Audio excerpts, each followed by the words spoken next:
So we're going to continue our discussion of factoring polynomials by looking at this special kind of trinomial. Right? Remember, first, a trinomial is a polynomial that just has three terms, like this one here. And specifically, this one is a quadratic polynomial. And I'm going to try to avoid specifically referencing quadratic polynomials as we go along here, because while that is kind of what our focus is on, right? This is a method for factoring quadratic polynomials. It does also work with some higher degree ones, and we'll look at some examples of that down the road here.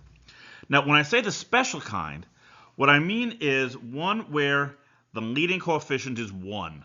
Right? In other words, there's no number explicitly out there in front of the x squared.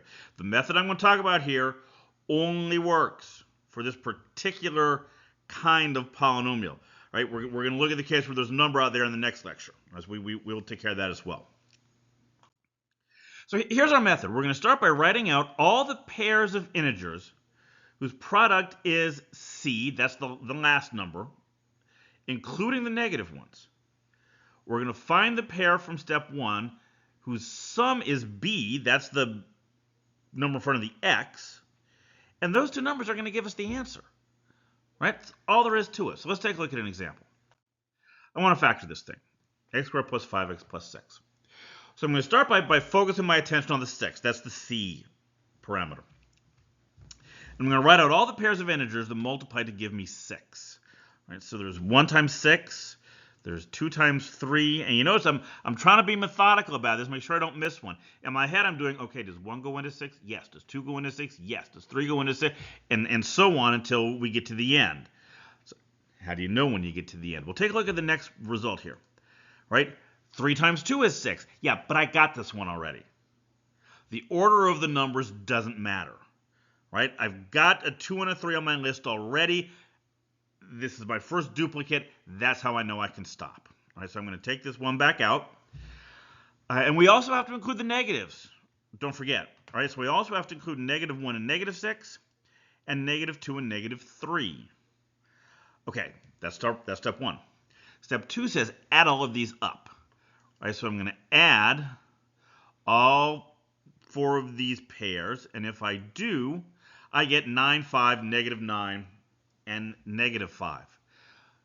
I need the pair that adds up to 5. 5 is the b parameter, right? It's the number in front of the x. So that is this pair right here, 2 and 3. So that's my answer. 2 and 3 are literally the numbers that I needed. X squared plus 5x plus 6 factors to x plus 2 times x plus 3. Took the 2 and the 3 from that pair. That gave me the 2 factors. So let's take a look at this one. Right? I'd like to factor x squared minus 14x plus 45. And I'm going to use the same method, but I'm going to shortcut it a little. All right? I know that at the end, I need 2 numbers that add up to 14. That means at least one of those numbers is going to have to be negative. Right? And looking at the 45, it can't be one negative and one positive because that would be negative. I need a positive 45. So right away, I'm kind of, if you're looking ahead a little bit, I'm only going to look at the negative pairs. Right? Because those are the only ones that are give me a positive 45 and a negative 14. And just to speed things up a little more, I'm going to combine steps 1 and 2. Right? As I write out the pairs, I'm going to add them up as I go. Right? That way, as soon as I hit one to get this negative 14, well, I don't need all the others. I just go ahead and stop, save myself the effort.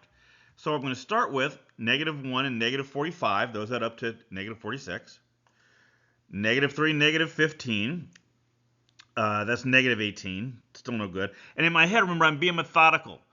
I'm saying, okay, negative 4, does that go into 45? No, skip it.